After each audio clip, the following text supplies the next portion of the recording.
everybody, welcome to my YouTube channel, Fixing Things with Pastor Bill. Today we're not working on the tractor. We have another project that I have to get done ASAP.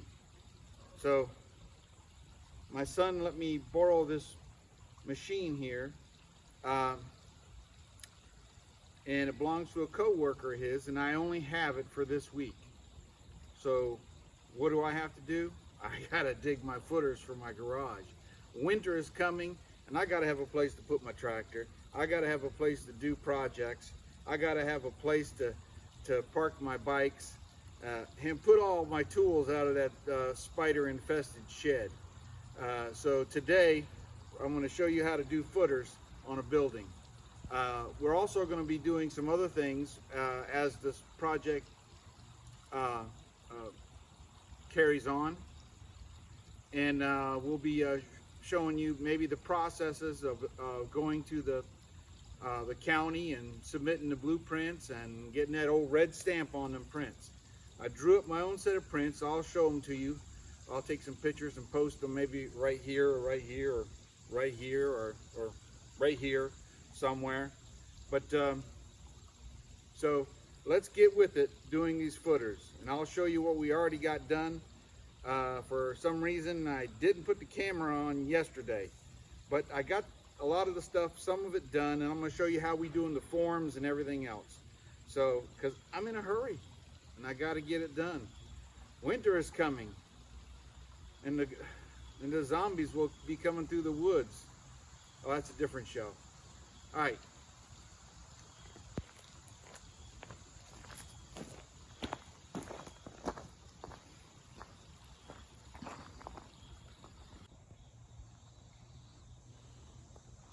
As you can see here, I already did my digging, and I'm already starting to set the forms. So we're going to be doing someone's coming down. Hold on. We're going to be doing plywood forms with a stiff back on top. All right, so this is a 24 by 30, and we're making it 2 inches bigger than the actual size of the building. That gives me about a 1 inch worth of play on each side. Plus it allows for the concrete not to chip when they drill through to anchor the building down to it.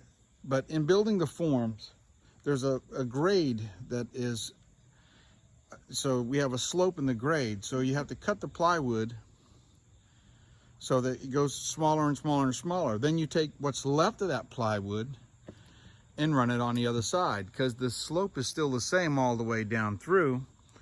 That way the pieces on one side fit the pieces on the other side. So when we did this one here, the other side of it was right here. When I cut that one right there, it's good, it's right here. And when I cut the one over here, which is what I'll show you next, it's gonna go right there. And we'll be right down close to the end, and then it'll be just scabbing. Then we'll do the same thing to the other side. So we got this. So I bought 10 sheets of plywood. It should be enough, I hope. We'll see.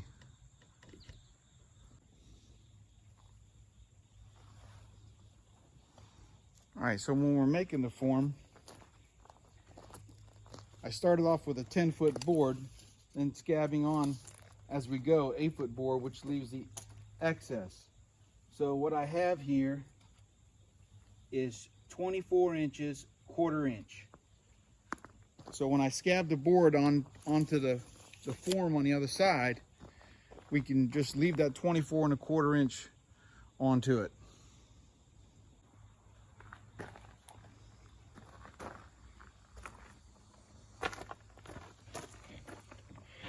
All right, so here's my form board that I already cut, and we need 24 1/4 inch.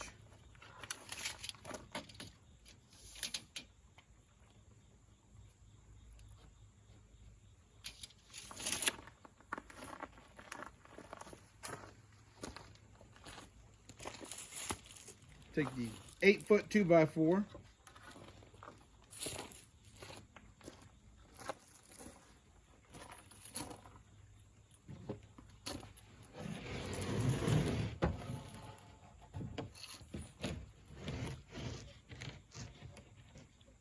Like so. And I left my screw gun over here. 1 second.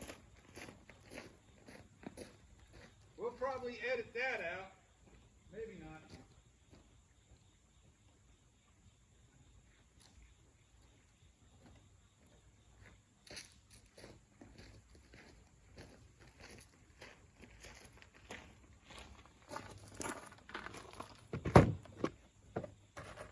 Marshall Wabash just came by. He's a character. He's always going to stir up trouble. He works for the boss.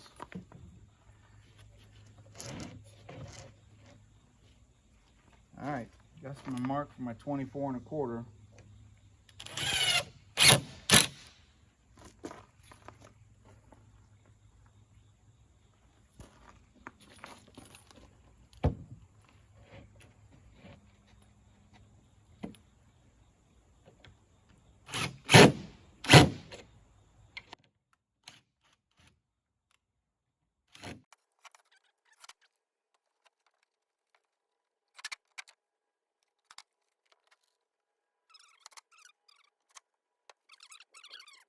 Ready to brace your forms up and everything else so there's not a blowout, because there's going to be a whole lot of wet concrete down in that hole. All right, let's go set this form.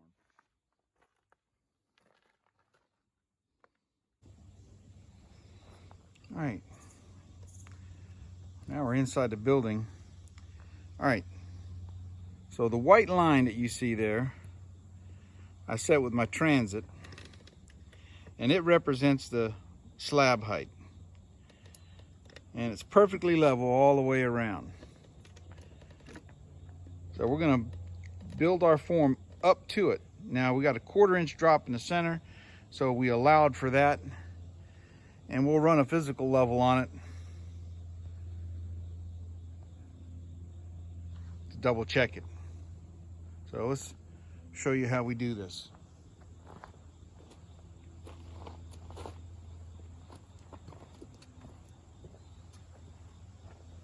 So the first thing we want to do is measure the width of the board.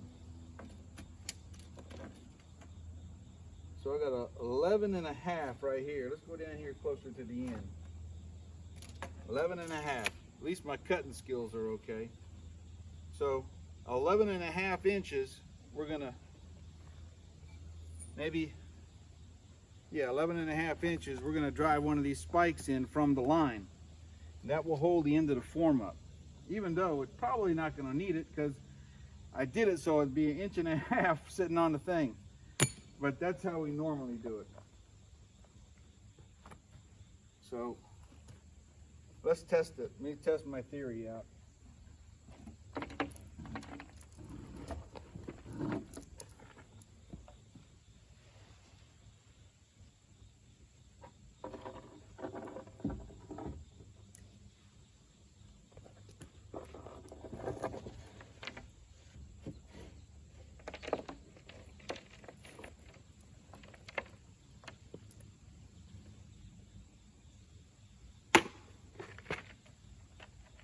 So far, so good.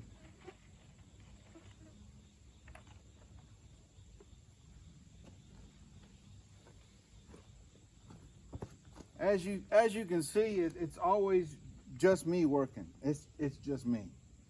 I always help my wife out, and she helps me when I need it. But 9 times out of 10, it's just me.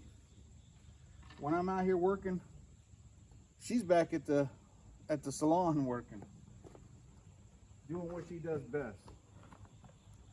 She's a workaholic. So we're gonna pull that up, flush with that other piece of plywood.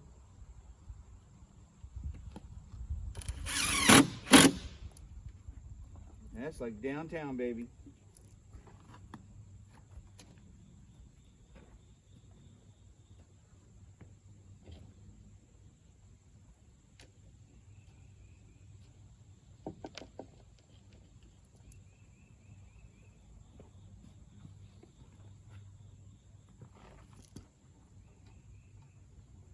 looking pretty good on the elevation on the other end also.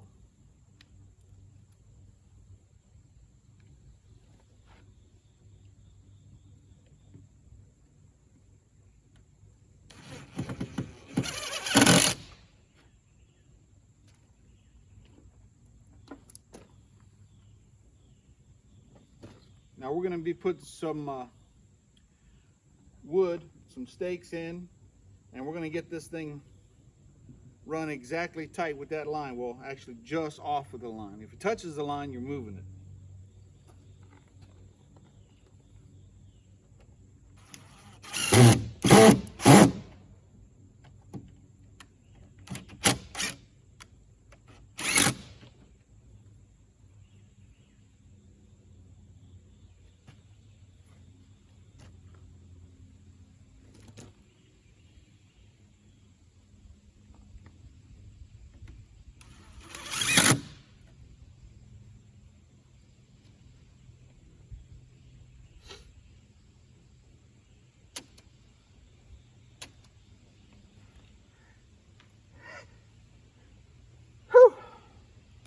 Gesundheit. So the next one, it'll be on the opposite side from the other piece of this board that we cut. That's what we're going to do next. So we're going to go over and measure that other piece. I'll swing you around.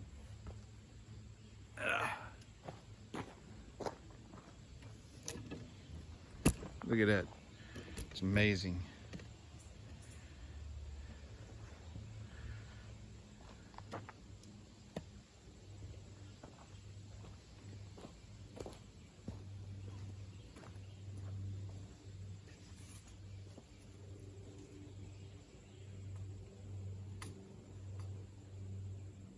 My hangover on this side is just under 27 inches. Just under 27 inches. So we'll make sure that our setback on that piece of plywood is 27. Now we're making sure that the factory piece, not the cut edge, the factory piece, since that's the best part of the wood, it's the smoothest, straightest, absolutely made perfect, is on the top. 27, look, I made me forget my measurement. 27, I believe. 27, you're supposed to remind me, I'm getting old.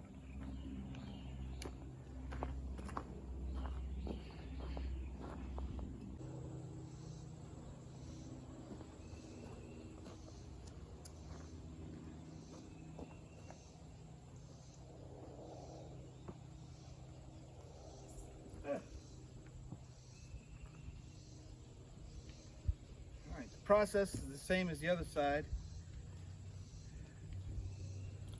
We're going to measure the board.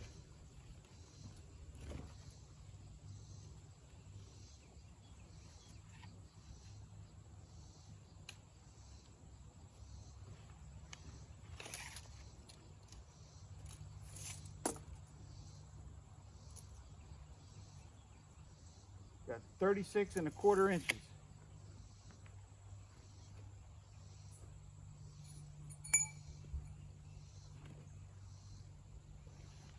Come over here. Hopefully you can see me. We're going from the line, we're going to come down approximately 36 and put the spike.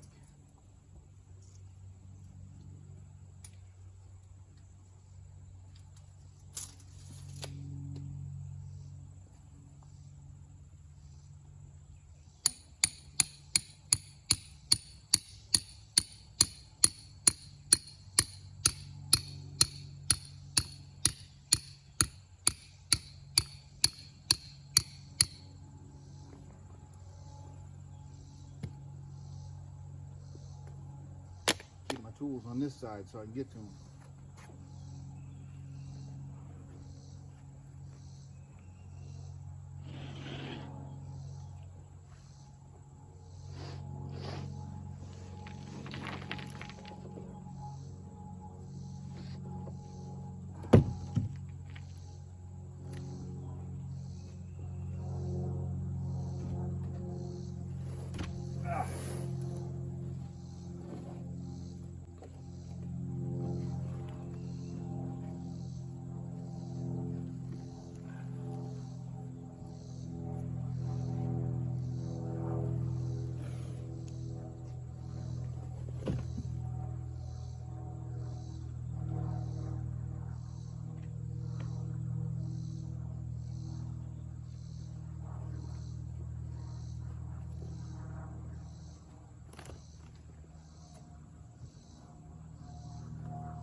sorry you can't see what I'm doing. I can't lift this much weight with my other arm. So I got to do it this way. I'm going to lift until it's flush with the plywood.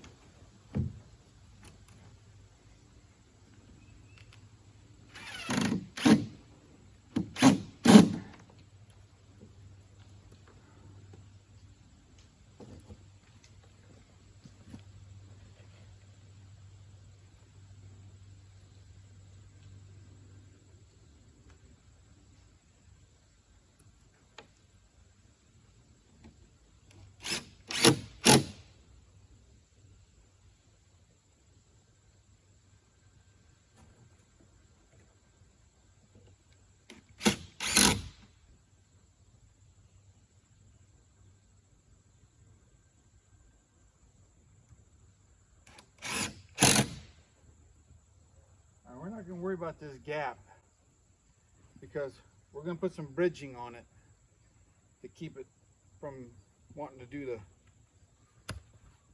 This is called all kinds of stuff. Back when I was in did carpentry for a living, we called it a stiff back. And a stiff back keeps things from, well, makes it stiff.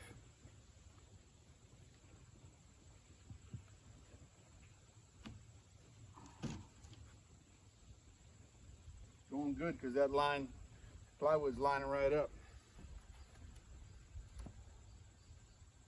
Look at that.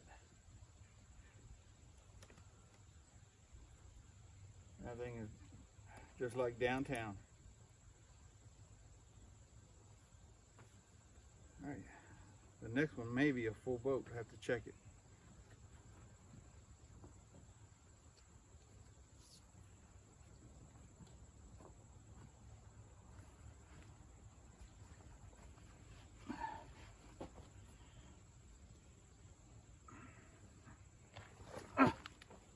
Almost ripped my pants.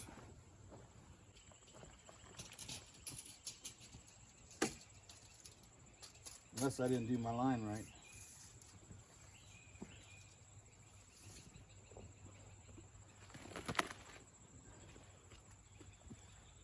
All them frogs.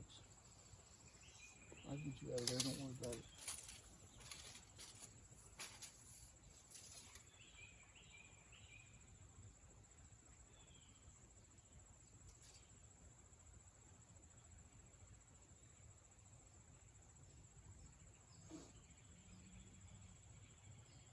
So it's going to be 6 foot 3.5.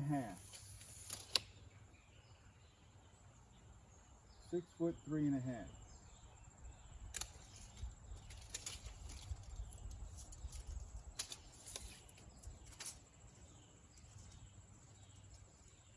And a full sheet.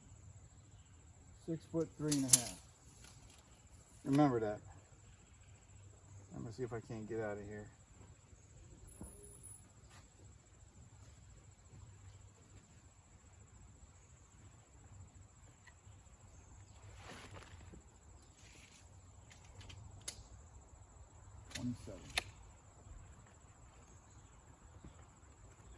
Six foot 3.5.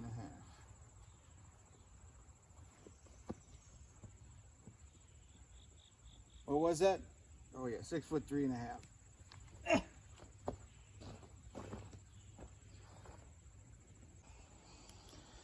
Okay, so I got the next one cut. I actually cut it a little bit longer so that I can have something to screw into the next set of forms when we put those up. I also made a notch in it in case there's any imperfections that's going down through here. It should be okay because that'll be underneath the grade and the concrete will just go up against the dirt. I also got, when I drove the excavator over top, I got a lot of stuff I got to shovel out. I won't show you that. You don't want to see an old man do that. So let's put this bad boy in. Then we'll get to start on the other side. All right, let me see if I can get down this hole. You keep watching now. If I make some noises, I hope I don't fall and land on a metal spike.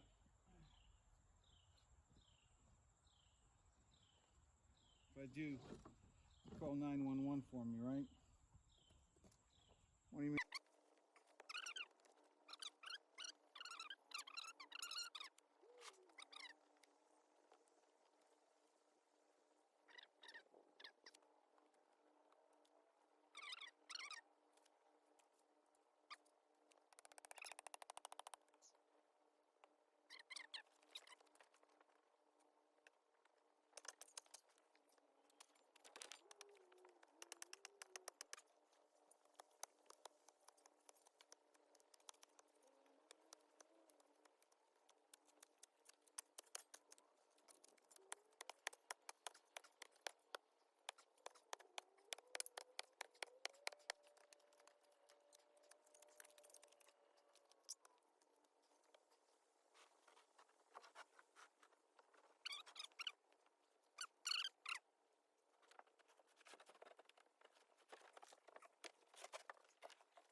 Okay, I got this one on. I got two more cut at 24 inches. Plus I got the one on the very, let me swing you around. I got the very first one done with the scrap off of the one we just put. Then I cut a 24-inch one here. And then the next 24-inch one will go right there. Now,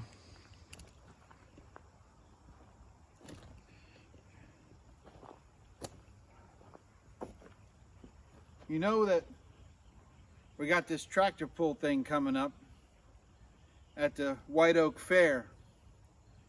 And I guess my enemy is the boss. And the boss, it was the boss's excavator that I was using. And I mean, my son let me borrow it. But as soon as the boss found out that it was me who was borrowing the machine, he had my son come take it back. So now I'm out here working by myself with no machine. That's okay, because I'm going to get it done. So I'm going to go ahead and do that next 24-inch piece, and we're going to finish up this corner. And then I'm going to run to Lowe's and buy my rebar. And on the next episode, we're going to do the rebar and gravel the top. Maybe work on that tractor a little bit. I got to get, I mean, let's say I don't get that tractor done. It's already running. It's already working. All I got to do is throw it back together and beat the boss. So, all right, let's stick with this thing. Let's get this foundation done.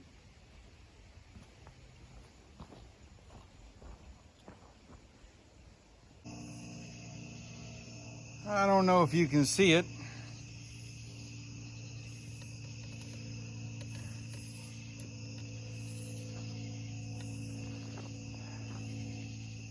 Maybe we better take a closer look. I didn't get everything done. As you can see, it's pretty dark. So this is the one deep side. I still gotta do some filling here. And here's the deepest side. And I checked all my measurements. We're dead on. Everything is perfectly lined up. Make sure I don't fall in a hole here. It's pretty dark out here.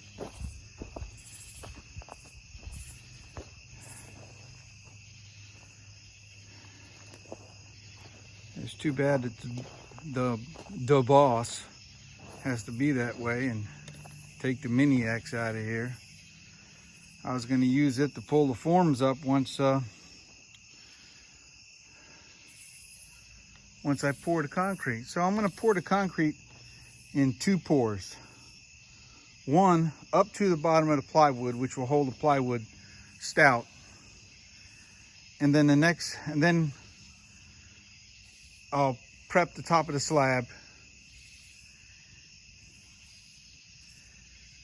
and get it to about 4 to 6 inches from the elevation point.